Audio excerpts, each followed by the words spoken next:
Welcome. I'm J. Michael Silver, and this is Foundational Steps, the show where I talk with people about the choices they've made in the past to get where they are in life. In this episode, I'm talking with Scott Pharr. Scott is one of my oldest friends. When we first moved to LA to pursue careers in acting, we were roommates for the first couple of years. We catch up and we cover a wide range of topics, including the importance of self-care. Links for Scott and timestamps for everything that came up while we talked are in the show notes. Don't forget to leave a comment or review. I'd love to hear your thoughts. And check out our affiliate links in the show notes. There might be something of value for you. Enjoy our conversation.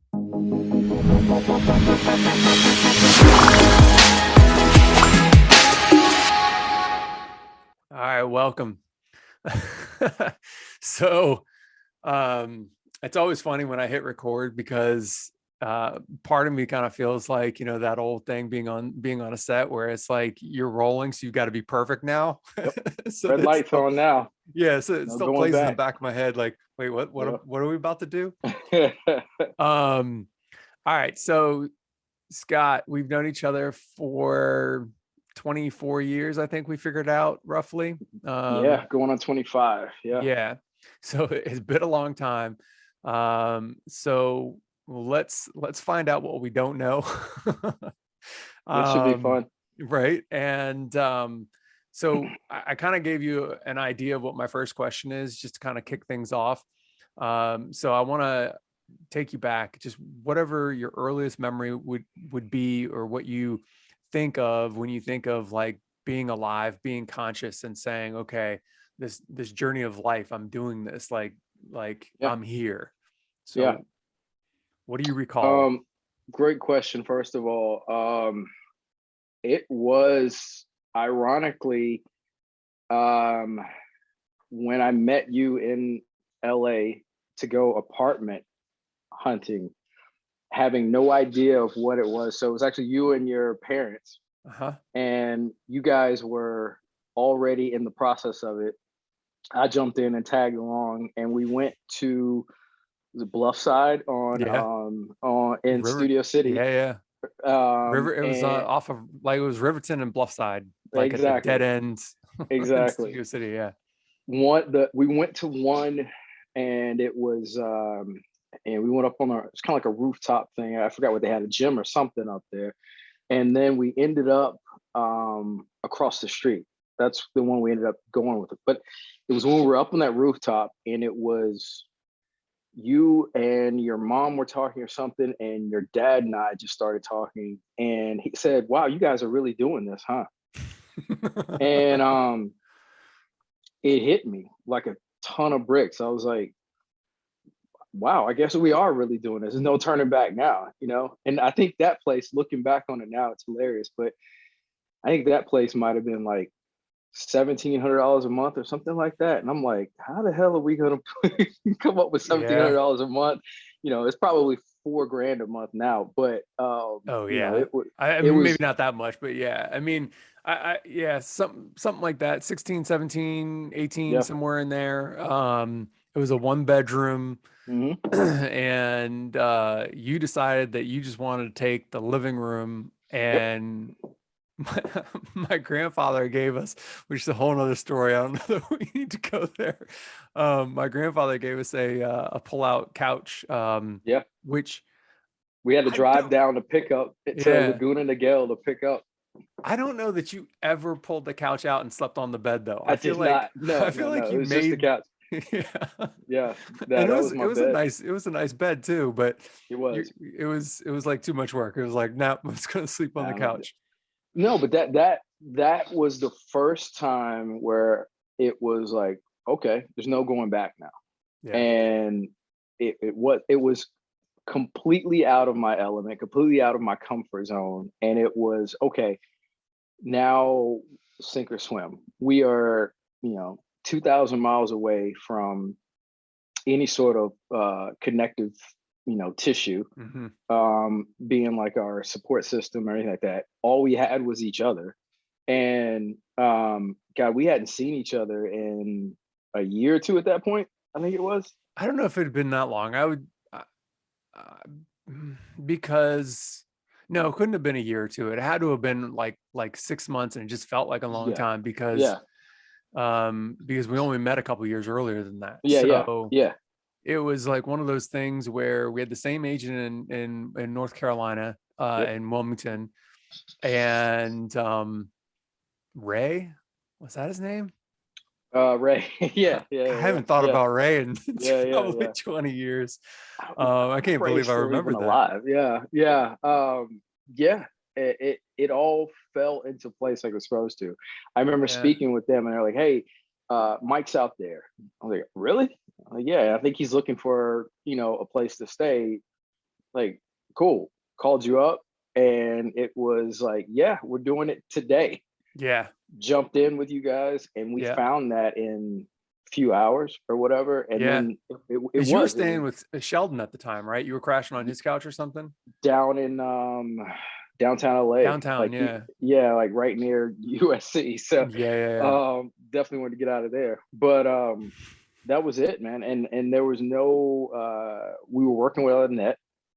There's no going back. And I was like, okay, cool. We're doing this. And it was from that moment on led to this moment.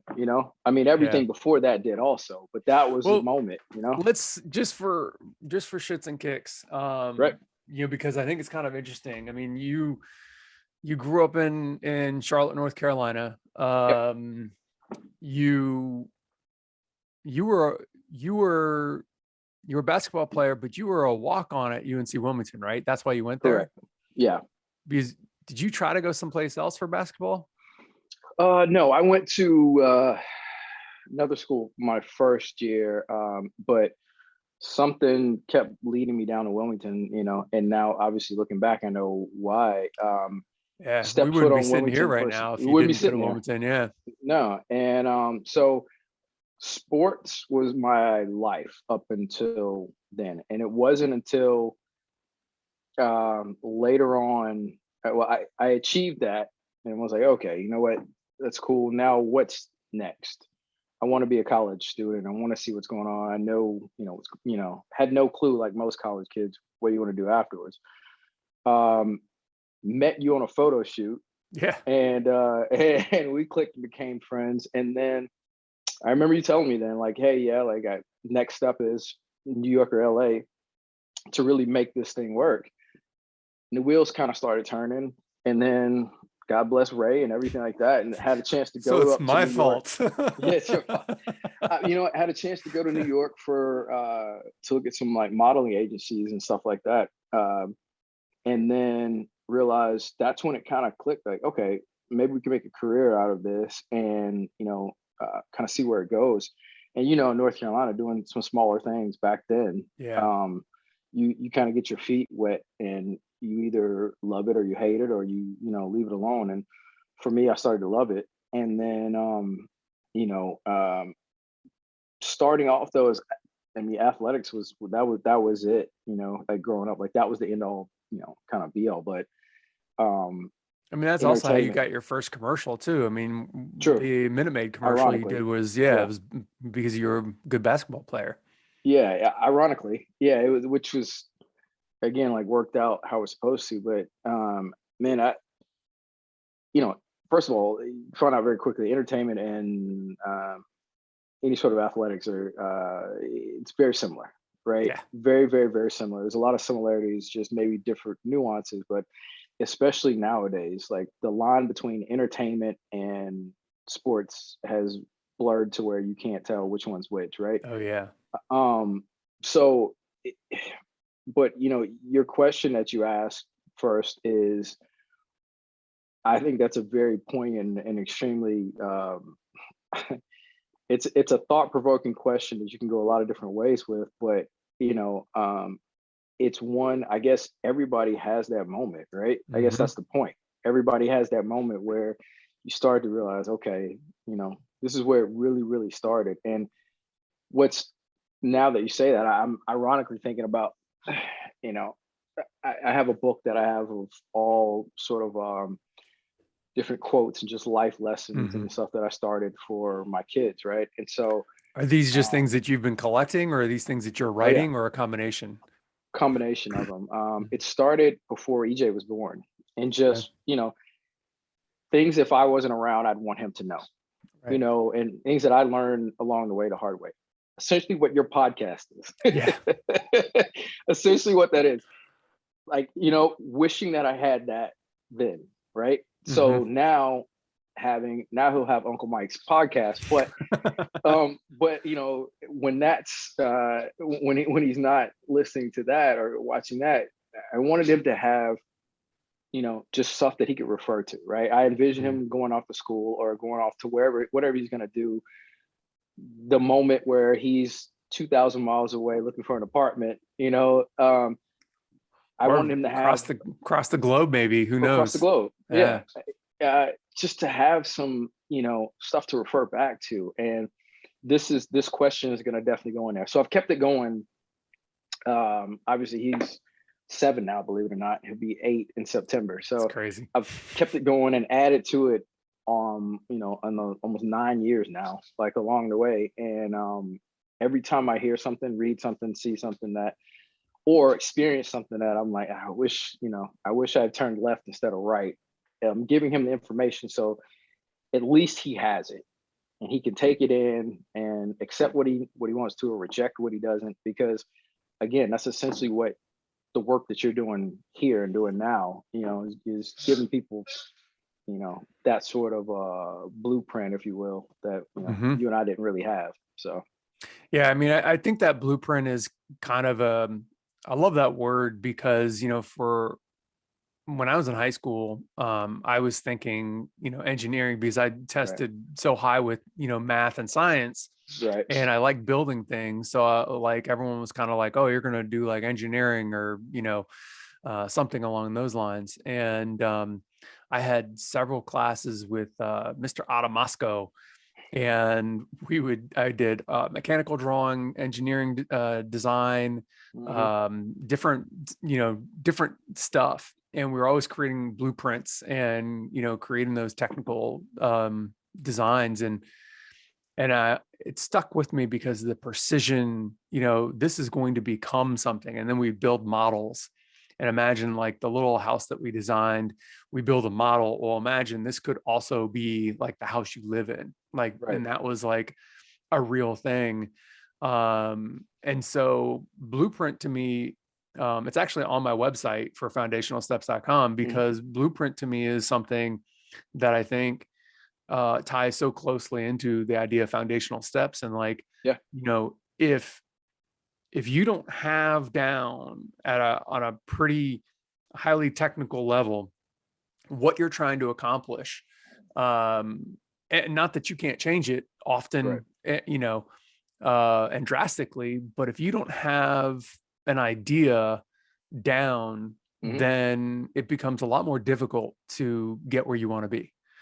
And like that really is why I want to do the show. But it also, it's like what you're doing for your son. I mean, it's just, you know, to me, that's like the perfect father thing to do. Like, you know, you're winning the father award for that one, you know? Oh, I appreciate it. It's doing that, and now having the younger two, having 2 girls after that, now it's even more of a it's not a nice to have, it's a need to have now. You know what I mean? It's now I'm writing out, like, you know, instructions step by step, you know, don't mess with this guy, which they probably will or whatever. But no, they gotta find out for themselves. They gotta find out for themselves. Yeah, and I'm joking about that, but it's you know, along the way though, man, like it's just so many pitfalls, there's so many things. And I mean, you were talking about journey and going back, and I'm in my mind going back through that and remembering that day, like talking to your dad, and then see like where things are now. And it's just choice after choice after choice. Good ones, a whole lot of bad ones, a whole lot of bad ones. And thank God still here and still, you know, like going through it all. And like, it's, I think that's the biggest thing too. Like I'm trying to just get across to them, even at a very, very young age. I mean, they're 7, 2.5, and 1, you know? And so I'm trying to get across to them every single day. Choices good or bad, are going to lead you, to where it's going to lead you to the next thing. And obviously, I'm a faithful spiritual person. I also believe within that framework, the choices that we make, get us to certain places too. And maybe sometimes, make God shake his head or say, oh, now I got to get you out of this again. Or, it's like, good job. You know what I mean? And but it comes back to still choices. We have freedom of choice. Mm-hmm. So trying to ingrain in them left and right, like, look, okay, you can eat that, but that's going to happen when you eat it. You already know that, just basic stuff, Right. So, all right. So that's an interesting, obviously hugely important thing, for kids, for adults, mm-hmm. for anyone. One of the things that I used to talk about a lot when I was doing the clubhouse rooms, but is reframing and, Mm-hmm. Basically your perception and your perspective. So, when you got out here, Mm-hmm. you put blinders on better than I did, as far as, stay eye on the prize. And I wanted to learn everything, do everything, go everywhere. Right. And like, you definitely hit some success much faster than I did. And I'm curious, like, was it because you had that moment on the roof, or how did that moment on the roof play into the seriousness of, have a system, work it, and, get some of those early successes that you had? Another great question. I'd love to sit up here and say, oh yeah, A plus B equals C, and it was this and it was that, but I have no idea and didn't have a clue then. I had a I guess you'd call them boundaries, framework, blueprint of what I thought was going to keep me on whatever straight and narrow, right? Meaning, like, I knew the temptations and the stuff that LA brought. Yeah. I knew what could happen or whatnot. So I was like, okay, I know I need to stay far away from that. Just knowing my personality, I might like it. So I need to stay away from that. Right. Right. So that was it. Other than that, it was a lot of making it up going on. A lot of it I learned from you. I think that's why we have remained friends for so long. And it worked for us then, because I mean, I was probably too rigid and didn't allow for certain opportunities to come my way or seize on certain opportunities that were already there. And so I needed, and I saw you absorbing different things and willing to try and willing to step out of your comfort zone to do different things. And so that made me learn. And I learned that from other people watching them too. And clearly later on, I got a little bit too much the other way, but but it kept me, I think it did keep me, it gave me the focus in those first, like, say 6 months or whatever, which, makes a big difference. Anybody listening to this who's in LA or anything like that, understands that, you know what I mean? That hold on, let me switch microphones real quick. Yeah, whatever you did, the sound just changed drastically. Yeah. Is that better? Yeah, that's better. All right, cool. So anybody that's made a move like that, you understand, like, those first 6 to 8 months in LA make or break you, or we'll keep it define. Yeah, I mean, they definitely define. I mean, it's funny because, you saying you were maybe too rigid or had too many boundaries. I remember thinking on one hand, like, you were so locked down and so you're blind, you had the blinders on, but in the other side, like, I had a certain level of envy because, like, I wasn't sure if I wanted to do that, I could do that, because everything was so fascinating, so interesting. And like, I wanted to experience it all. I wanted to jump in. And I knew, just because of the business family I grew up in and some of the other background that I had, like, I knew that being hyper focused would be good. But the only amount of hyper focus I could have was very simple. I'm going to be an actor. I'm going to figure this out. And then everything else was like a big blur or a big like fluff ball of like, and one of the things that you did that maybe you held on to too long, which we don't have to talk about, but one of the things that you did that I thought was really smart that I could never figure out was you went and got yourself a girlfriend. Like, no, let's definitely talk about it. Yeah, go ahead.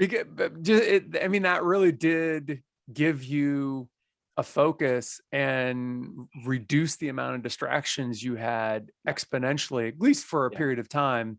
And like, I could not figure out how to make that happen. Like, no one wanted to date a 20-year-old out of work actor, named Michael.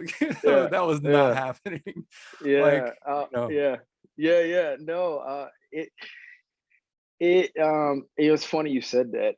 And we sit here, we're talking about choices and how different things lead you to different things. And I certainly will say that was probably the second most defining situation. And I'll be the first to admit I did not handle it correctly, especially towards the end there. And I will say again, I'll give you credit for telling me like, hey man, I don't see it, but if you're happy or whatnot. And I started hearing that over and over again. And then but anyway, it did though. It was a continuation of that focus. And I do think you need something like that, an anchor, right? You need it spiritually, you need it psychologically, and you need it physically. You need something that keeps you, and I'm talking in, if you're moving out to be an actor, if you're pursuing a dream, if you're just going to, get Starbucks down the street or whatnot, it's like you need those three, I think, anchors in your life to keep you on whatever your path and your purpose is, right? And like, I think that's the biggest thing now that like I see, you can tell very quickly. And I'm sure as you're going through this podcast and you're going to see people who are, on a purpose or on their purpose and how they got there. And I guarantee you along the way, they're going to say, either they're going to notice the distractions and they're able to say, I avoided this, or they're so tunnel vision, like they didn't even notice them. Those people I'm envious of too. Those ones that know their purpose right away, don't get discouraged or distracted from it, and they go get it, right? That wasn't it started off that way, but that's not how it ended. And you're right, like that relationship, it was an extension of that foundation. It was an extension of like, okay, this is an anchor. I knew good, bad, ugly, indifferent, whatever it was. Like now I knew, well, I count Sheldon, I knew 3 people in LA that I knew and that knew me. So if anything went bad, like, or just those days that we have, right, that was somebody that, and obviously it, being in a relationship setting, it was a different level of that too, So you're right. But that was probably the second most defining situation, certainly out there, and one of the top 3 to 5 in my entire life. Well, I mean, it was a long time as well. So I mean, that was a good portion of your life, Absolutely. as well. I mean, it's a funny thing because it hasn't come up too much in the past because I haven't brought it up, perhaps, or because other people just don't think about it. But the significant others in our lives play such a massive role. And I feel like anytime it's come up in past conversations for the show that I can think of off the top of my head, I didn't zero in on it and they didn't think to. And maybe I'm not remembering something right now, but that's kind of what I'm remembering right now. But I know, since I met we're both with Ashley's since Yeah. I met my Ash. Makes it easy to remember. Yeah. Life has changed Yeah. like drastically, and Oh yeah, having I see it. Yeah. I see yeah, it. it's an amazing thing. And I just like, I didn't know it could be like this. Yeah. And like, I don't think, like, I think to some extent I always wanted this, and I Yeah. always wanted, this type of anchor, this type of, partnership and Yeah. whatnot.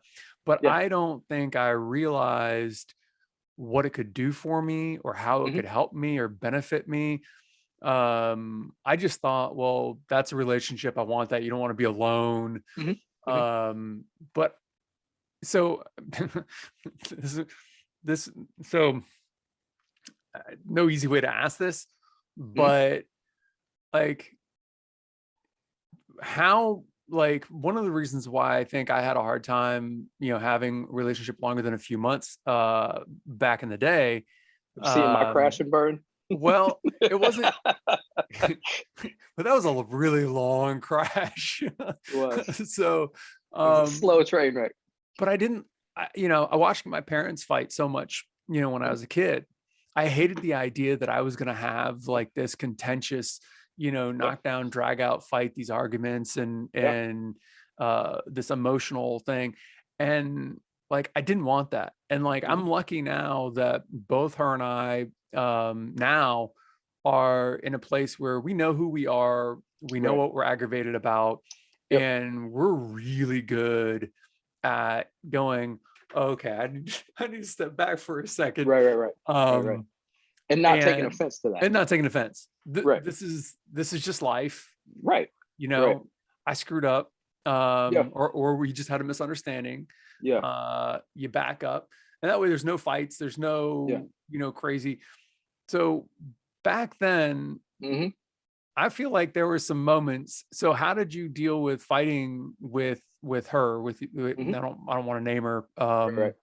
for respect. Right. Right. But how did you deal with the fights? When you guys got into an argument or had an issue back then, because obviously it happened. It Yeah. happens in any relationship. And back then, when Yeah. you're young, you have a much more difficult time controlling your Yeah. impulses. And Yeah. so how did you deal with that, and how did you maintain the relationship even when it was rocky like that? Not very well for the long term Mm, aspect of it. Well, to back up, the so yes, relationships, again, that physical anchor, one of those kind of three pillars I was talking about, yeah. um, it does play a role in success or failure. Um, to what degree depends on, what degree, how much you put into a relationship or whatnot. I feel like, Mhm. but um, you, we are, as human beings, we're built to be connected. We're built Yeah. to attach. You think about like survival, way, way, way back when, if the, if the tiger was coming in to the cave, you were better off if you had a group of people, Yeah. together to survive than if you were by yourself. You were done for, Yeah. right? And so that's why I feel like we're so driven to connect to people and to attach to people. It's in us. It's always been in us. Mhm. And when you're in a situation where you're on your path, so to speak, or you're on your purpose, or you're trying to find it, you may not know you're on it, but you're trying to figure it out. Yeah. The people who come in and out of our lives are very important, because they're either going to add something to our lives or they're going to take something away from it. We're either going to learn and we're going to be better for it, or we're going to be worse off for it. And I could say in the course of that relationship, I was the entire spectrum. Yeah. And it started off as this anchor, this rock, this something to keep me on my purpose. And I will say, and give her credit, I don't feel like it ever changed for her. For me, I changed. I mean, I was 20, not that this is an excuse, but I was 23 years old, like when we, met, Yeah. and she was, a little older than that. So I was 23 years old in LA too. Yeah. So that's like 17. Yeah. And chasing a dream too. Chasing a dream. I mean, there's another element that I don't know that most people will understand, because most people, I don't feel like, actually go and chase their dream. But when you chase your dream, there's an entirely different energy or thing, psyche, I don't know, that's going on, where you're doing something that you value at the highest level, essentially. Absolutely. Because God put it in your head, or your spiritual universe, or however you want to say it. And it's like, this is my dream, and I was given this, and I've got to go find out. And I feel like to some extent that kind of supersedes anything and everything else. Yeah. It certainly can. Yeah. So then on top of that, you're young, everything's new. So, just to anyone. Yeah. It certainly can. And I think the problem comes in is, not to sound like get off my lawn old guy, but the problem comes in is where we're not taught, unless you find out the hard way along the way, that it's okay to be on your purpose, and then to be honest about you being on your purpose, and to understand that too. The problem I think a lot of us make, and I certainly made, was there was that duality. It was, yes, I love, care for, and respect this person, and understand and am appreciative of what she brings. At the same time, there's almost an entitlement that, like, no, I'm on this grind, I'm on this thing that I want, and that's what I've wanted. So you person have to understand that, or should just automatically know that and fall back when I need you to. Yeah, right. But that was never communicated. And so as I changed along the way, and I feel like this happens with a lot of people, as they change, or as they get success, or as something becomes more important to them, that's not communicated. No one talks. And so the other person is just like, oh, well, this person is changing. What is going on? And in your mind, you're like, well, no, I'm doing what either I'm supposed to be doing, or what I feel like I'm supposed to be doing, or whatnot. And there needs to be a balance. And there wasn't, for me. It became an entitlement almost. And then as I got older and we got, further along in it, it became an entitlement, because it's like, okay, well, the right thing to do, what I should do, is settle down, do this whole thing, marry and whatnot. And I just wasn't there. So then it was like, okay, well, I'm gonna go do all this other stuff before I have to do that. It's just maturity, communication. I failed at all of that. Yeah, I remember when all of that. I mean, you, like, from my perspective, if for whatever it's worth, I remember when you told me you were going to propose, and I'm like, what? Like, why? And I'm pretty sure I laughed. Yeah. You and another one of my really, really good friends I grew up with. Like I said, I tell people this all the time whenever, because I don't shy away from it. I certainly wish that I had done things a lot differently. At the very same time, I don't know that I could have. It's that chicken or the egg thing, right? In a perfect world, yes. Would I have learned some of the lessons that I learned? Who knows? Maybe not. Well, that's my perspective now, is that you would never be where you're at right now. And I don't think I was ever judgmental or anything. I just asked questions, like, why are you doing this? And rightfully so. You did your job. You did your job as one of the closest people to me. You did. You said, and I told you, I said, no, I that's the one thing I've always appreciated about us and our relationship. There's always been a straight shooting, always, right? There's always been a, like, hey man, this is a situation, I'm gonna love you regardless, but just so you know this or whatnot. And then we move on about our business. It was never anything taken maliciously, never anything taken whatnot. And you said straight up a couple of times, I don't think she's right for you. I don't think you guys are right for each other. You're not right for her either. you were one of the people who said it very, very, very early on. And I remember when that conversation about proposing, you were like, nah. So then when it all went to, and I don't know about cursing on it, but when it all went to, when it all went to hell, I remember sitting down and we ate somewhere outside, and you were like, not surprised. I think it was the Daily Grill. I think, yeah. it was in, like, I'm not surprised. Yeah. You weren't surprised. You weren't fazed by it. You're like, pretty much. I mean, some of the details you were like, oh, yeah. But it wasn't. You weren't shocked about it, and it's because of that. And I feel like that's the other thing. If anybody can get anything out of this along your purpose path, so to speak, along where you're trying to get to, and again, whatever it is in life, relationships, significant others, but also relationships of really, really good people in your life that are going to bring value to your life are so important, because those are the people that are going to be able to tell you, really tell you the truth, right? And also to be there to help put the pieces back together, or to say, hey, you know what? Yeah, like, you messed up, or yeah, I told you so, but it's going to be okay, or whatever. And those things are very important, and that takes time. That takes time to develop and to really weed those people out and into your life. You know what I mean? And that's another thing. I'm very, very, very appreciative of having that. I think the honesty in a relationship, and I don't care what kind of relationship is kind of paramount. And if you don't have that, then you don't know where you stand. If you don't know where you stand, then you don't really have a relationship. Like, there's not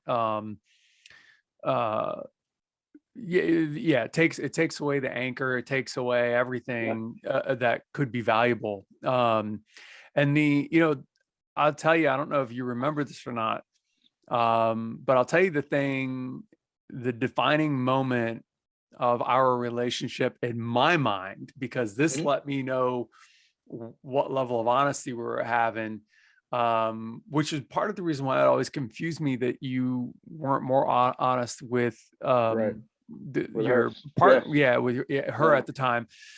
But when we moved in, we're looking at decorating, and I like my home, I want to be comfortable. So I was asking about decorating, and you said something like, man, I don't care if you put up a Confederate flag on the wall. And at that point in time, to me, what I heard in that moment was, at first I was like, should I be offended because he thinks like I might be a racist, but he doesn't care? And like, how am I supposed to feel about this? But what I ended up deciding, because I don't think we talked about it, I think I just took it. I kind of was like shocked by it, and then we just kept on living. What I took that as is, you're my friend, but I'm here to do something. And if you're going to go and do something stupid, and ruin the friendship or whatever, that's fine. You do what you got to do. I'm going to do what I got to do. And that, you do what you got to do, I'll do what I got to do. And if it works, it works. And if it doesn't, it doesn't, was kind of, I think, the everything that built why we're sitting here now, because that basically is kind of the ultimate of honesty. Because once you realize that, yes, this person wants you in your life, and they're willing to just say, I don't care what you do, like, we'll figure it out from there. Then I feel like it takes a lot of the pressure off to try to be something you're not, so you can actually be your most authentic self. You hit it on the head. I remember that. And no, I didn't think you were. What I was saying was that some of that, it was a lot of like, yeah, man, like, I know you're here to do what you got to do. I'm here to do what I got to do. But it was also like, man, I know who you are. I trust you. You know what I mean? Like, I don't, there's nothing that I think you're going to do to whatever. I trust you. However you want to decorate it, do whatever.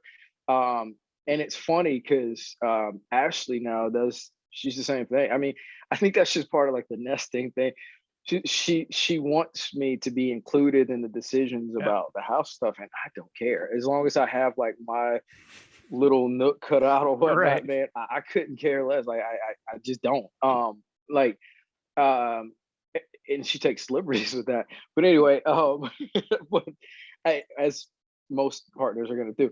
But no, it was just that, man. It was like it was the ultimate like, look, man, we share a space, like the space. We share a home. Mm-hmm. We are out here that are two people that are certainly at that point I knew too, like, yeah, this is a God's plan thing. I mean, the fact that two of us were here, we met the way that we did, reconnected, all that stuff. So it was an ultimate trust at that point. Yeah. That like, man, I know you, I know your character, I know you, who you are, whatnot. I don't, if that's the case too. And I, and me too. I've never been shy about race or any of that sort of stuff too. And we've had very honest conversations about that because I don't feel as though, you can move the ball forward in, certain relations and relationships until you have honesty and really talk about it and really learn from one another and that stuff. I mean, true honesty, you know what I mean? And you and I have had that. To go back to your question about, or your statement about why I didn't have it in that relationship, it's something that you said earlier. You said, you said you and Ashley now know who you are. Yeah. Right. And you're comfortable in that. Believe it or not, I was never comfortable. I felt as though so it all boiled down to fear. I was petrified. I was petrified of being found out. I was petrified of being judged, of who I felt like I had grown into at that point, or what I wanted to explore, or the fact that like, no, I wasn't ready for marriage. I wasn't ready for that stuff, but I was supposed to. I was supposed to do this. So it was a fear of being alone. Yeah. A fear that had become my identity. And when we talk about choices and foundational steps and stuff, I think that's another one of them, man, is that, the people that come into your life, make sure they are there and you are honest with them about what it is and who you are and who they are. Yeah.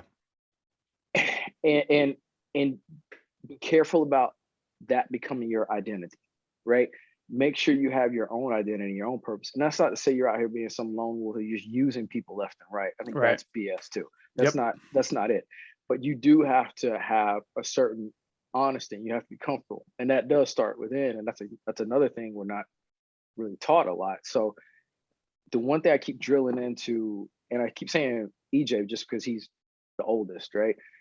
Keep drilling at him now is like, and I see so much of myself in him. So I'm like, hey man, like, I don't care if you mess up. You're going to, right? I said you're expected to. I care that you lie to me about it. Yeah. Like, that's the thing. Now we got a problem. You know what I mean? And I said, I get where it's coming from, because it's starting now little stuff where he just doesn't want to disappoint anybody. He doesn't want to let anybody down. He doesn't want, I mean, our birthdays are 4 days apart. So he's essentially the same little dude. And so I see it and I'm like, man, it's okay. I was like, but don't get yourself in a situation where you're lying or you're living a lie just because you don't want to let somebody down or you think you're going to let them down. Right. And what I realized, man, was that like having conversation and being honest with you, you didn't run for the hills. You didn't, I mean, we were brutally honest with each other. I mean, as roommates and stuff do at times. It's just like, man, I'm not feeling like, get the fuck out of my face right now. Like I need some space. I need some time. I just sat an hour and a half in traffic to go 15 miles. Like last thing I want to see is you when I walked in the house. You know what I mean? Just real honest stuff like that. And I am so appreciative of people that I can be that honest with and be myself now. But that's what it boiled down to, man. I wasn't comfortable, and I was afraid of losing what she had in that relationship become my identity, right? I lost that drive and that purpose and everything that you talked about that I had coming out there. I got really comfortable and having somebody and having that and being, emotionally taken care of and not having to really go get it sometimes. Yeah. And that was a horrible choice that I made. Got comfortable in that and wasn't honest about where it was, Yeah. I mean, that's the funny thing, as I talk to people or I've worked with people over the years, or just, watching what people go through, or just being a friend. I don't know that it's ever a bad idea, because you're making a choice with the best information you have at the time. Right. So it's not a bad idea that you were in the relationship. Now, could you have gone through and learned everything that you did, and got from that faster, perhaps? Like, yeah. And that's kind of a lot of what this is about. It's like, or what you're doing the book for your kids for, is because you don't want them to spend as long in hell as you did. Right. So it's like, right. I mean, I've been chasing acting now. I mean, I had my first professional audition when I was like 15, and I'm 45 going on 46 this summer. And like, that's a long flipping time. It is. And like, yeah, I've had success. I've been on network TV a bunch of times, but I never made the living that I thought I was going to make. I never got that series regular. I never was in a big movie, even as a smaller part. Right. And to some extent, like, I'm still chasing it. I'm still looking for it. I've kind of divorced myself of the outcome. Like, if it never happens, so be it. So be I it. like that. Divorce yourself. Yeah. I like that.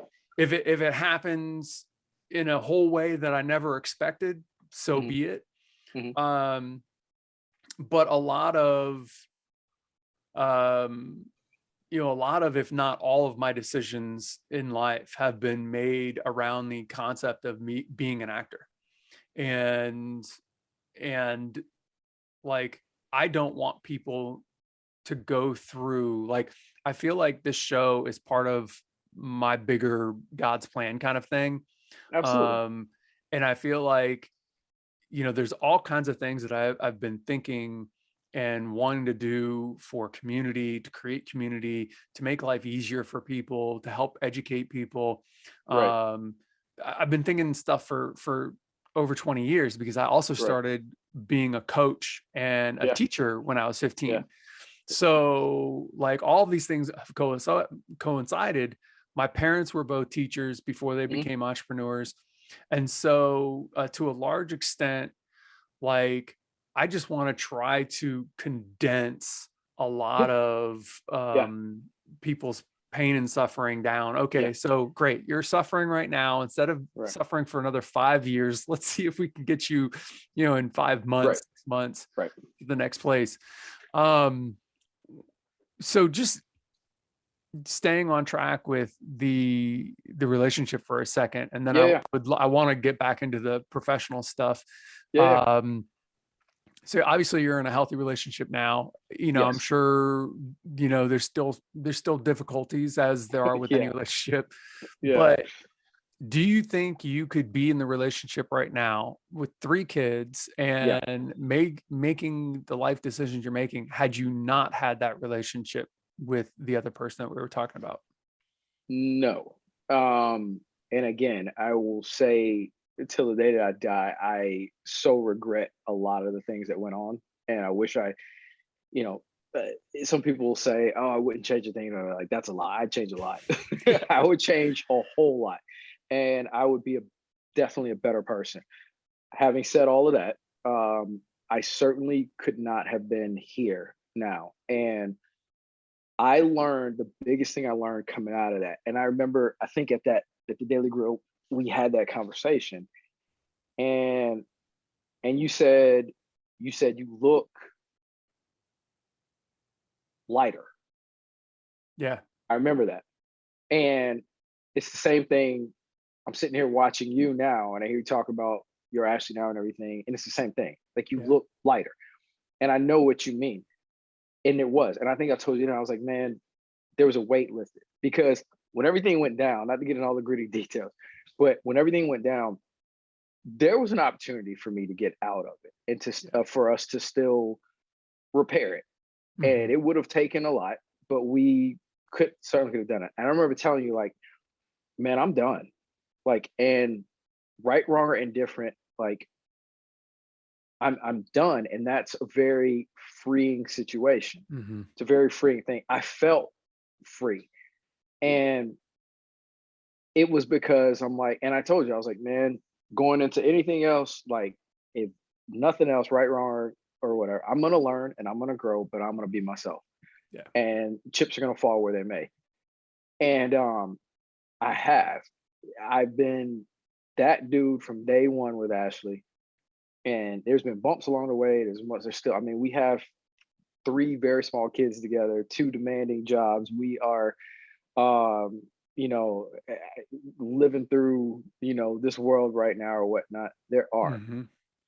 But she is 100% herself. I am 100% myself. And it is a very beautiful thing, because that's amazing. We can have those same conversations that you and I had when we were fighting traffic, didn't want to see each other. We say, hey, look, man, I need 5 minutes. And it's like, your natural instinct is like, yeah, but yeah, okay, you're right. Go ahead. You take it. Yeah. You know what I mean? And you don't take offense to that. Like I was saying earlier, you don't take offense to it. Just as an example. So no, to answer your question succinctly, I could not have been this version and this stuff with all the exterior kind of forces that are at play every day. There's no way. Absolutely no way. Do you have any specific skills that you picked up to maintain your kind of authenticity, or practices that you, so like, what are some of the things that you do now then to keep it real?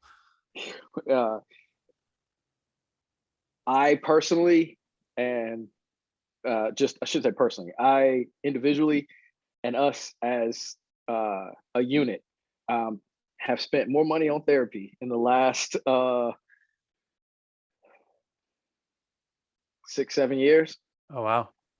And I was anti-therapy. I was like, for what? I was like, why am I, I was absolutely not. Part of that is, again, being honest, Black culture, it just doesn't allow itself a lot historically to therapy, telling someone outside your problems or whatnot. Southern culture doesn't historically do that. So now I got two factors that I was growing up, cultural factors that I grew up on that told me, don't talk to you keep your problems in house, right? You talk about them. You don't even talk about them in the house. You keep them way shoved down in a box somewhere deep in your body, and you deal with it, right?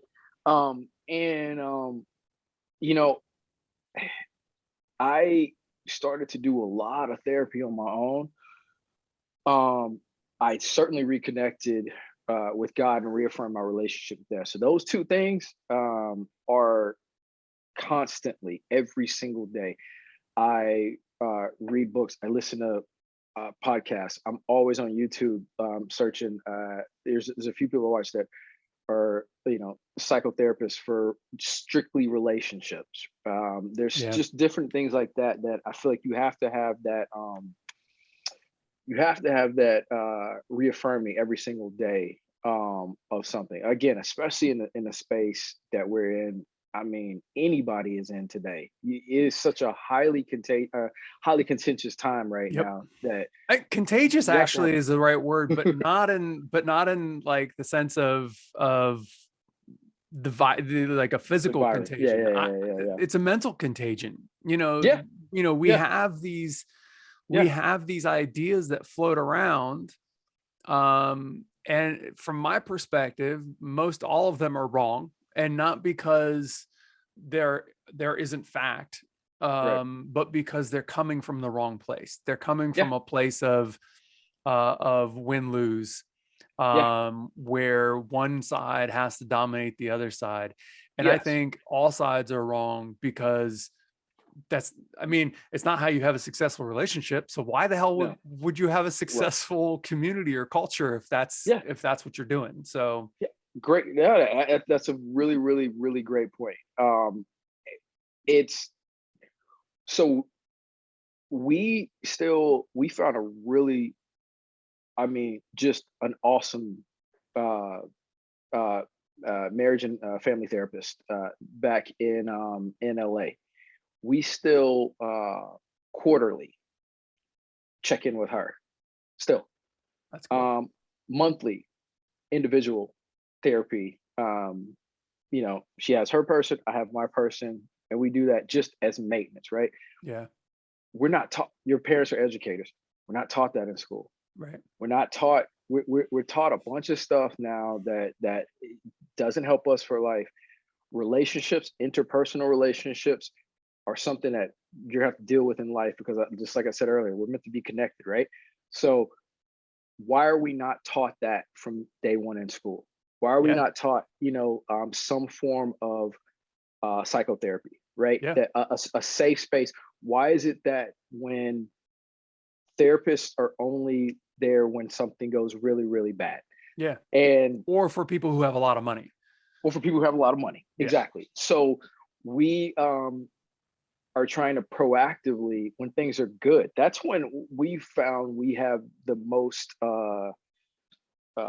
success, the most communication, all stuff. When we're not trying to solve some, well, you were wrong in this, or we're not looking for a referee, right? Right. And we're really trying to move things forward. And I found that individually too. So that's probably one of the biggest tools that I use, man. And I wish I had found it and understood it earlier. And again, for anybody that's listening, or anybody that may take anything from this, a good therapist, and it is, it's a lot more accessible now than it was 20 years ago, right?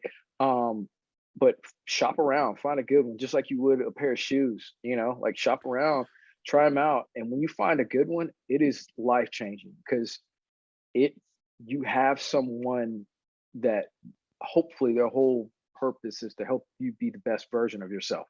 Yep.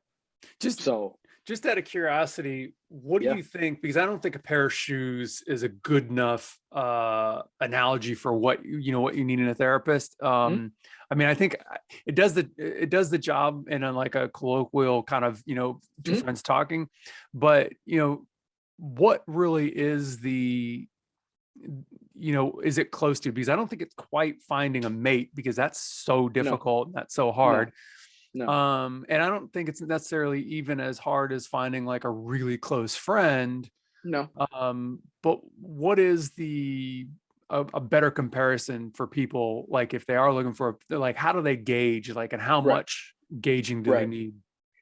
No, great question. The reason I say the pair of shoes thing, and I was saying this, I've said that a few times to people who, are shocked that, I'm a proponent of therapy now. And the reason I say that is for a purpose. It's, we spend, more time looking for articles of clothing or something that doesn't, that's not as important, right, than we do on our well-being, right? It's so and true. and that's why I use that. You're right. There needs to be something. It's not as strong as of comparison, and I don't quite know what it is. All I can say and to tell people, and I do, is that if you think about it like this, if you want to be, if there was a pill to take that would get you to wherever you wanted to be, right? Then you would do everything in your power to go and get that pill, right? So why do we not do the same thing for just basic wellness and emotional, psychological wellness? Is, I mean, it is right up there with physical wellness and everything else. It's absolutely. It's the same, right? So it should have that level of importance. When you're hungry, like, you go and get something to eat, not all the time because you're hungry. You go because you're like, it's time to eat, or I should eat, or the clock tells me I should eat. So why do we not do the same thing when it comes to mental health, where it's like, hey, you know what? No, it's that time of the week or that time of the month or that time of the quarter that, you know what, yeah, it's time to check in and do that, the same as you would change your oil and you don't want your car, running around. So it's the same sort of thing. You can plug in a lot of important things there. But the reason I say like shoes is because unfortunately we're taught a lot, or we're not taught. We're told over and over and over again, bombarded with the fact that those things are more important. Yeah.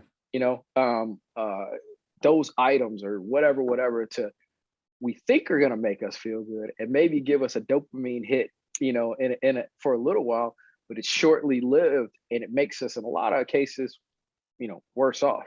And I was feeling that, to go back like to relationship stuff and talk about all that, and to kind of to bring it up to the where we are, I guess, in that timeline. That's where it got for me. I was not feeling, instead of investing in honesty or investing in something that would have been a lot more beneficial and healthier and a lot more honest to her as well. I didn't. I filled it with other women. I filled it with, there was a sense of like, hey, you've done all this and been on the straight and narrow all this time for whatever, and now you're here. Like, before you settle down and take that big plunge, you better check out what's in LA. You've been here this whole time and see what's going on. Wow, not just LA. Let's see what's going on in the world right now. Let's take this trip. Let's do this. And I got farther and farther and farther away from all of what was my center and my anchor, and looking back on it, it was chasing something or trying to fill that, trying to get that dopamine hit from something other than just being healthy. So, it's funny because the biggest shift in my life, aside from Ashley, has been the embracing of my spirituality, because my dad is such an atheist and always railed against, religion, organized religion, and everything else. So it was always something that I kind of had to, I don't know, be in the closet about to a certain extent. I always felt like I couldn't share that with people. And it was always weird. And now, like, it's definitely a massive anchor for me. And I think, like, being able to talk about that and use whatever words, God, universe, spirit, energy, like, I don't think it matters what words you use. And I think everyone's talking about the same thing. Everyone does it in their way. But that is also something you've brought up that I just want to, kind of double down on. Like, it's so important to be honest about that and not be worried about who knows that about you either, because, spirituality is super, super private or has been for me. And I feel like other people it is too. I feel like as long as we respect other people and don't, get on them about, oh, well, you're not doing it right. Not a winning situation. No, that's a great thing. You bring up a really great point with that. Not being afraid to, and there's a difference between condemning somebody and not being afraid to affirm your belief in it. Right. You shouldn't be threatened by someone else's belief in something that you don't know about or don't believe in. Right.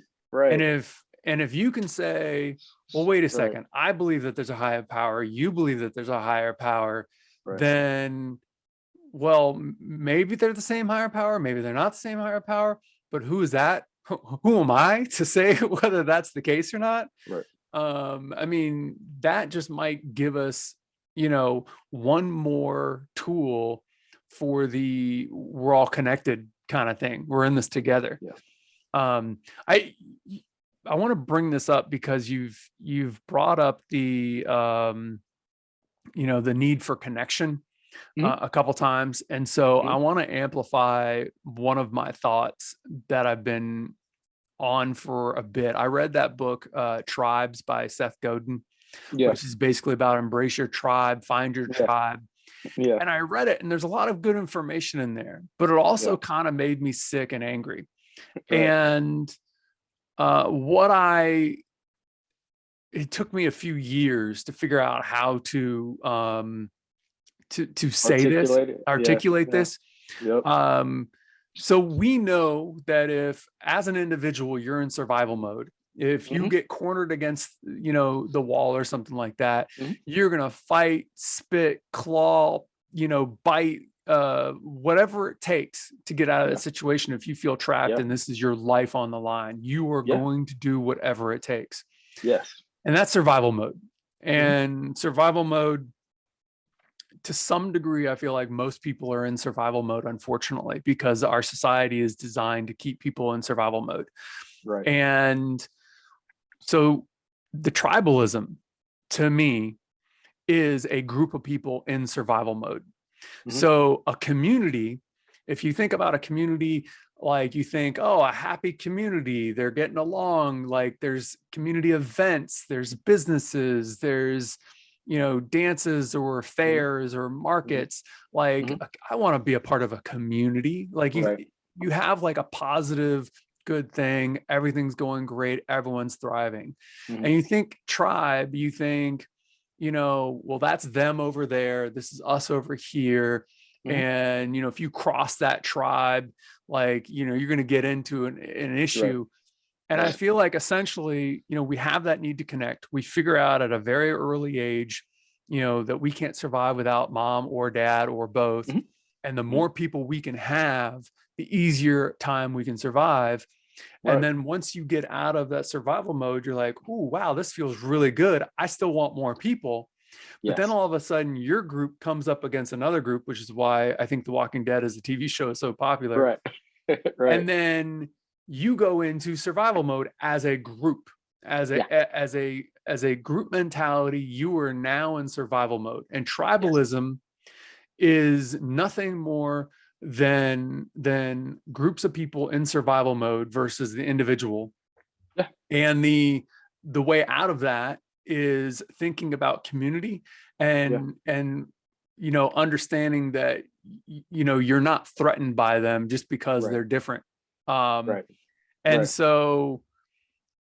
like to some degree just to try to simplify the message even more clear, that I want to amplify, whenever I'm talking about connectedness with people, if we can find the winning win, survival is the only real instinct of humans, survival and creation. Those are the only two things that we are born with. Everything else is an offset. And if we can get out of survival mode as an individual, then we're more likely to get our community out of survival mode, and then tribalism won't happen. And then when tribalism won't happen, we're all just one big community, or as Ram Dass would say, walking each other home at night. Whatever, pick your religion, pick your spiritual, we're all in this together, Amen. I couldn't have said it better. No, I'm serious. You say tribalism, and I know what you're talking about, and I definitely agree with that. I say identity politics. Yeah. There's money to be made and power to be had in keeping us all separate. Yep. If we come together, again, and I don't want to take this to a political turn. This is not a political, although it just happens to do with an event that's going on in the world right now. Yeah. You look at what's going on in Canada with those truckers right now, right? As we sit here, February 11th, right? Those individuals have come together and started off as a thing to protest whatever they wanted to protest, right? Again, not to get into everything, but along the way, what has happened? Community. You see different ages, different races, I'm sure different socioeconomic groups, different religions, different genders, different, along the line. Everything, right? Yeah. Coming together to support this movement. A community happened, right? And they're getting support from around the world. Imagine if we all did that on a daily basis, right? The people who are in power would no longer be in power. the and when I say people, I mean the entities. Mhm. You know, this whole thing would be upside down, and we would be in a much different space. Well, you just real quick, the funny thing that people don't understand is that I don't care whether it's a democracy or a dictatorship. Yeah, We, the people, put them there and allow them to be absolutely. there because Absolutely. we outnumber them. That's it. That's Period. it. And this isn't supposed to happen in some people's eyes, because there's two people who came together, clearly different races, and we have always had very honest conversations, and we found a community. Mhm. You know what I mean? We never let the tribalism, the identity stuff, you know, like, and you're right, that is so easy to do because it is survival mode. But all those external forces like I was talking about before, they keep you in a heightened state. It's scientific. Like, they keep, you know, we are not meant to be in a sustained fight or flight state. We're just not. We become exhausted. Yep. You know, fight or flight is supposed to be a very short amount of time to survive. Yeah. Like you said, you cannot be in to get the hell out of mode. Dodge, you know, or, Right. you know, yeah. Right. So again, the saber-tooth tiger doesn't eat you. You know, like that's what it was designed for, right?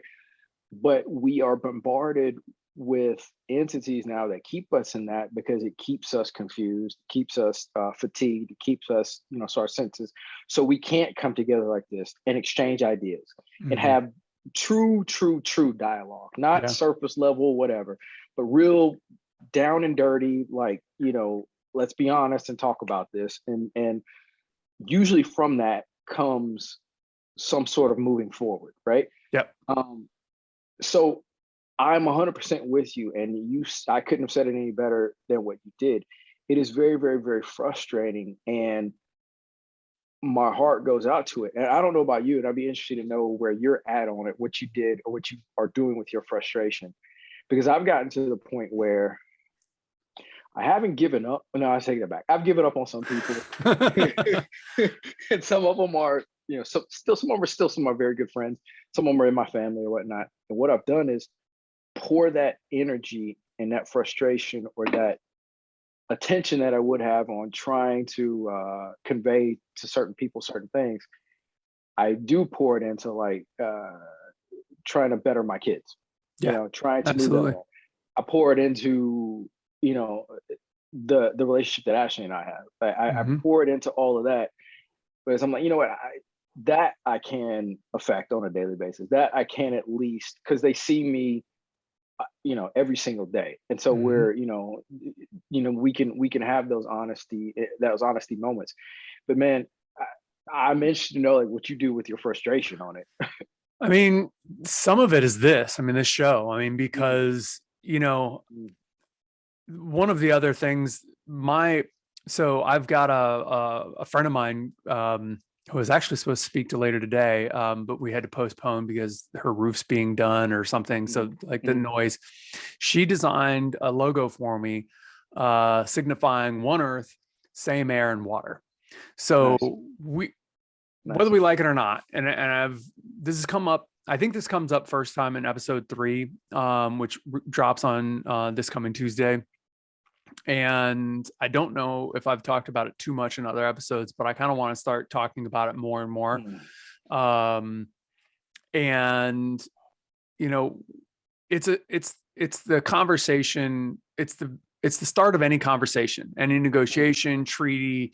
Like, this is the starting place that I think we need to stop taking for granted, that we're all stuck on this rock together.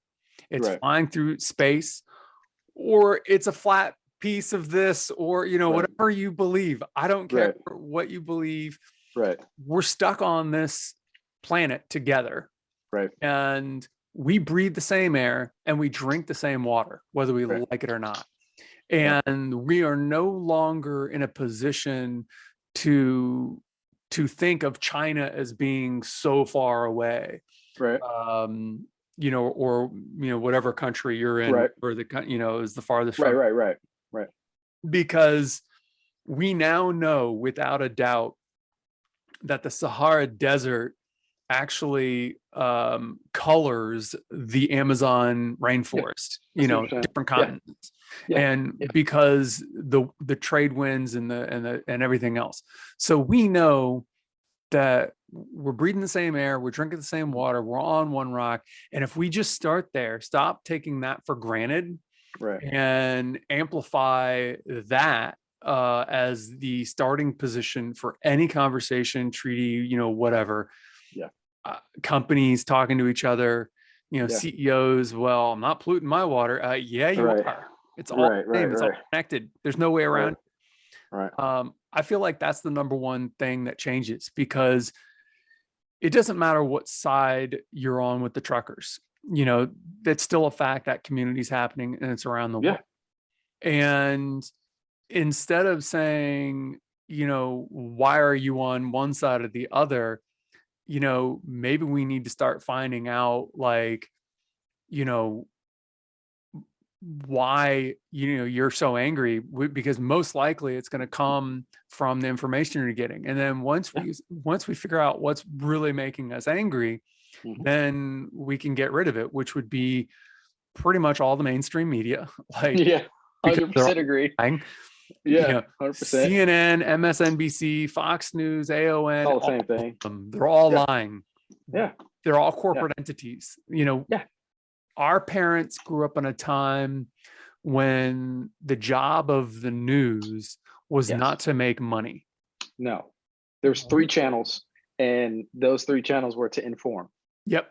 And they did a good job. And they did a good job. They worked very hard to inform, because they wanted to get it right. I'm sure there was propaganda back then. I'm sure there was lies. I'm sure there were secrets, but everyone was getting the same story. And everyone, and then when whistles were blown, like the Pentagon Papers or something like that, which I think was, early, when we were barely alive, early 70s, early 80s, late 70s. Something. That stuff came out, and it came out on the fringe, but there was whispers of it. So like all news media is there to make money now. Yes. Yeah. It's an entertainment entity, and it's another, like you said, it's an extension of another corporate entity. But that's why shows like yours, platforms like this, are so important. And that's where I feel like, I feel like that's why there's such a desperation in mainstream media, because they see, it's almost like when satellite radio took over terrestrial radio, right? Terrestrial radio became a dying, entity. I feel like mainstream media, but terrestrial radio is still around. It's just it's not as big of a factor as it was. Right. Same thing is happening with mainstream media as well. Like platforms like yours, shows like this are where it's taking over, and truly, because you're trying to get information out. I'm a Joe Schmo schmuck, right? Who is just, I've chased a dream, had success, had a ton of failures, average person. I am not famous, not on any television, not anything like that. And just at this point, trying to do the best that I can as a human being, as a father, as a husband, all that kind of stuff, right? So that's it. So there's no agenda other than to just be honest. And I feel like that is what more of these platforms are. And that's why people are gravitating towards them. Because yes, you want to make a living. Yes, you want to do all that kind of stuff. But I know you, and I know like your main objective is to get your story out there, get the story of others out there, so that in the hopes that maybe it helps other people, it helps us all move towards that one earth, that one community. And I was very, very fortunate, very fortunate. And my family, there were people of different races. There were people of different, all sorts of ethnic background, all sorts of socioeconomic backgrounds that I saw in the house growing up. in turn, I was very comfortable with that. It wasn't a shock or a something to fear. That I feel like is the biggest barrier to that, and it's being reinforced. That fear, oh, you should fear that tribe. They're trying to take something from you, or they want this, or they want that, or they have taken from you, or they will do it again, or they will do this. That's keeping people in this perpetual state, and it's an easy trigger. Fear is our biggest emotion. I feel like, I feel like it trumps love. Because fear is one of the first things you're taught. I guess a kid. Yeah, that's true.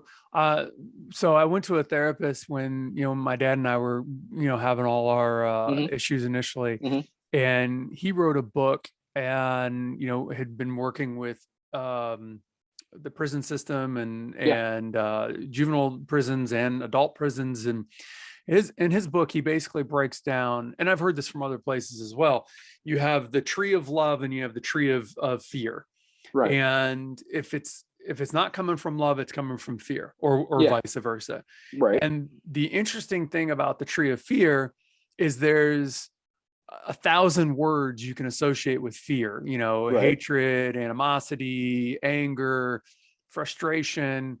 There's only a handful of words you associate with the tree of love. Right. You've got acceptance, right, caring, right, joy. right. There's, if you write them all down, there's far more words that go with fear. Right. And so I don't know that love or fear are bigger than each other. Right. I just think that the fear tree has far more descriptions, and because we're a race of linguists, we use words to create and define our reality. Yep. And because we use words to create and define our reality, when you've got more words to define something, it becomes more important. You become more aware of it, I guess I should say.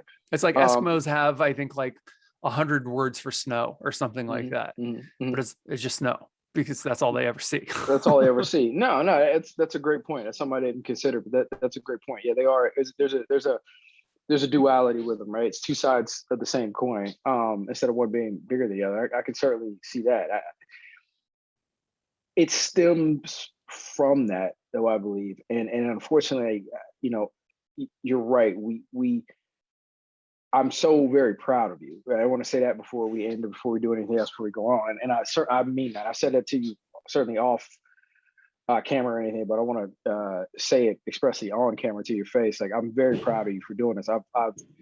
I've never seen anyone work as hard, and I've been extremely envious of that, to stay on your path. And you have more talent in your finger than most people who are on television or movies right now have in their entire being. And you haven't gotten the breaks up till now that they have, and that's frustrating for me to watch from the outside. I know it's got to be frustrating for you, and I know we've had conversations about it, but I'm so proud of you, and I'm envious because you have stayed on that purpose. You have stayed on that path, and look where it's led you, right? So you're it may not have been as fast or in the ways that you've wanted, but I would argue that you have had success, and you are there, and you're still on that path. Yeah.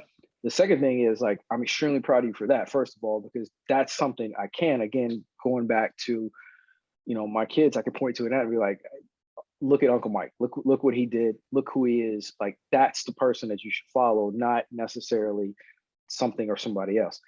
Number two, I'm proud of you for doing this, because it's much needed. And as soon as you told me you were doing this, I was like, oh, that's a no-brainer.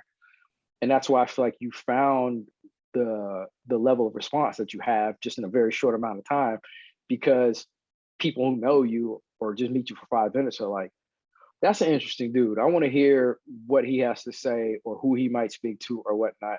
And I told you, not this episode withstanding, because it's probably going to be the lowest, rated that you've ever had in YouTube. I don't know, man. Who knows? It could be the highest. You don't know. But no, man. But I'm proud of you for doing this, because we need more of this. Like, in the world, we need more of this. People who are trying to truly unite people and not divide. right? There's so much so much divisiveness going on right now. So much of people who are trying to divide and take away from. We need people to add to and connect people. So I'm proud of you for doing this, and you know, I know you're gonna keep it up, or you're gonna just get bigger and bigger and grow bigger and bigger. And it's a much needed platform, man. So keep doing it, brother. Thank you. I appreciate that. I mean, it's funny because, you know, thinking about doing this with you, I kind of knew you were going to, you know, say you were proud of me, and I was kind of regretting it a little bit. And I'm like, well, and it's not that I don't appreciate it. And it's not that I don't think I'm worthy, but at the same token, I feel like I'm just barely scratching the surface still. Like Yeah. after all this time, Yeah. I'm still just, you know, just trying to make it happen. Yeah. And then like the biggest thing, you know, for me, it's like, sure, I've got a show and I'm trying to promote this and I'm trying to bring people together, and I want people to see that we're all the same. Yeah. And that the things that we need to focus on are those similarities. Yeah. Because it doesn't really help us. It's important to understand the differences, but it doesn't help us to fixate on them. Right. And the differences are, and the individuality are so important to a point. But Yeah. as soon as it gets in the way of community, you Yeah. know, the everyone thriving, then Yeah. it's a problem. Yeah. Because now it's either turning tribal or Yeah. it's just killing the community. Yeah. And, you know, we need to, and this is also something that like has to happen with individuals. They need to know, it's like, you said what you said, you've Yeah. got, you know, you need to just chill for a little bit, go Yeah. and walk it off for a minute. Yeah. Yeah. We all heard you, and we're, you know, and we need to put more systems in place to make sure when the person that, you know, has that angry rant Yeah. that needs to be heard, we also need to make sure, you know, to take the steps to do Yeah. something. Some Yeah. incremental shift Yeah. has to happen. I know we're starting to kind of run down on time. I just want one last thing. And then, you know, maybe we could do a round two or something like that Absolutely. later. But you said you're just a Joe Schmo, and you know, you went after the dream, you had some success, and now your job is to be a father. So, and you know, everything you just said. Mhm. So how has your purpose in life shifted? And Mhm. do you, because I don't like, I even 20 plus years ago had some grandiose ideas of like impacting the world. Mhm. I've I've always been a little bit nutty like that, but your grand vision for yourself, I don't even know if we've ever talked about it. Was it ever just to be a successful actor? Was it did you want to change the world? I mean, and has your vision really changed that much, or is Yeah. just how you do it changed that much? No, great question. I don't know if we ever talked about that. No, man. I wanted to a first of all, I wanted to make money. Yeah. Period. I saw acting and I approached acting and modeling as a business. Mhm. I saw, okay, you know what I mean? Applying this, which is so funny because it is the most opposite, and that's what I struggled with. I grew up very, again, athlete, discipline, A plus B equals C. The work you put in, you know, plus your opportunity equals, you know, success and output. Entertainment is not like that. Nah. You are living proof that the work you put in, nothing else doesn't necessarily have the same output in the ways that you think it's going to. Right. And that's where I am now.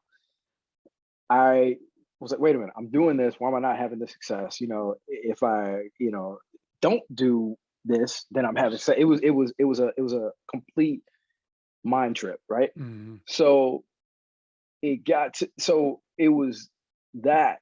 It was I want to make money. I want to be successful, whatever that is, and then I want to survive. It became survival. It became about just surviving at some point, right? Then it got back to, okay, this whole thing is success. Somewhere along the way, though, it did what I thought was necessarily success, wasn't, and there was things, I have made money, lost money, made it again, lost it again along the way. I started to realize like this, it is something I like. I like having it a lot more than I don't like having it. It gives you more freedom, gives you more choices. It gives you an opportunity. I don't feel like it changes you. I feel like it's the person you were with it, it's the person you are without it, just amplified, or you're able to do whatever, right? Amplifies, yeah, absolutely. So now none of that's really shifted. I still want and understand like what you need to live and live a comfortable life and have that. What has shifted is that if I put something in and I expect a certain outcome, I get frustrated if that outcome doesn't happen. It doesn't throw me into the same sort of mind tailspin that it did before, because I'm like, okay, sitting here at 44, gonna be 45, I'm not the same as I was when I was 21. I understand that, a lot of the things I thought I wanted at 21, I wouldn't be here physically on earth if I had gotten them at 21. Yeah, so I understand that, like, and so at 44, almost 45, I understand that, like, if I get a no today, I'm still not happy about it. I still don't like it in the same way, but I'm able to accept it and understand that no is for a reason. And it will be a better yes later on, or it won't, and there's something else that's coming. That doesn't happen real time. I'm not sitting up here and saying I'm like, oh yeah, it's kumbaya, and I have no. I get frustrated, I get down, I get upset, and that's with all the therapy that I was telling you that we still do it. Right. I still have the same struggles or whatnot. It's just you hit it on the head. They don't last as long, or they don't carry the same weight that they used to. Carrying the same weight, that's a big one, because it's like when you get hit with something, it's like, oh well, like keep moving. Man, where it used to knock you down for a while, or knock me down for days or whatever. I had in a span of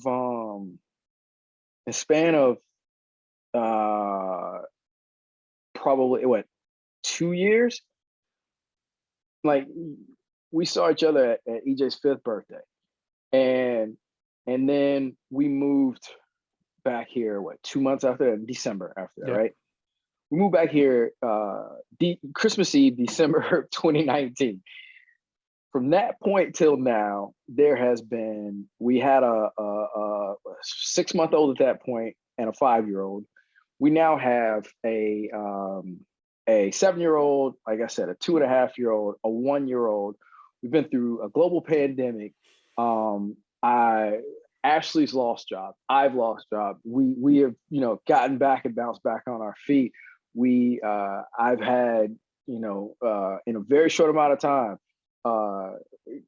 COVID, auto accident that I should not have been walking and talking here and breathing, surgery on that, whatnot. And it's like, I'm here though. And I'm here and I'm talking to you. And so it's like, I said all that to say, I don't know that the purpose has changed so much, other than like, I still want success. It's just, I understand success looks very differently and at different times. Yeah. I gain a lot of success now. Like, man, if my kids have a great relationship with God, they are respectable, responsible human beings on a daily basis, or at least they average out more than not. Yeah, right. Yeah. And I have a healthy relationship.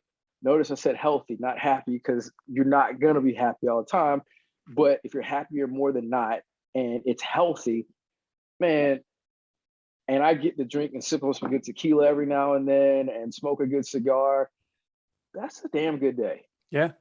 That's a damn good day. And if you had at 21, 22, 23, 28, 30, 32, 35, 37. What? There was no, that's death to me. Like the life that I have now, the simplicity of it, that's death. That's giving up. That's throwing in a towel. That's no, I want more. I got to be out at the hottest restaurant, the hottest club, the hottest this. I got to have this much in my bank account. I got to have, this, all this is not, that the simplicity of it now is success, Yeah. You and I talked a couple weeks ago, or when we text or whatnot, catching up with a good friend, because there's so many people in the house now, like having a house to myself for an hour, like just simple stuff like that, man. That's success right now. And so that definition has changed, but I still strive to get to that, if that makes sense. You know what I mean? I'm still working towards it. I still have to put in work for it. It just, the definition of it changed. That's all. Don't forget to leave a comment or a review. I'd love to hear your thoughts. New episodes every Tuesday, and check us out on YouTube for short clips from each episode. Thank you. And until next time, remember, your life story is yours to write and rewrite as many times as you want.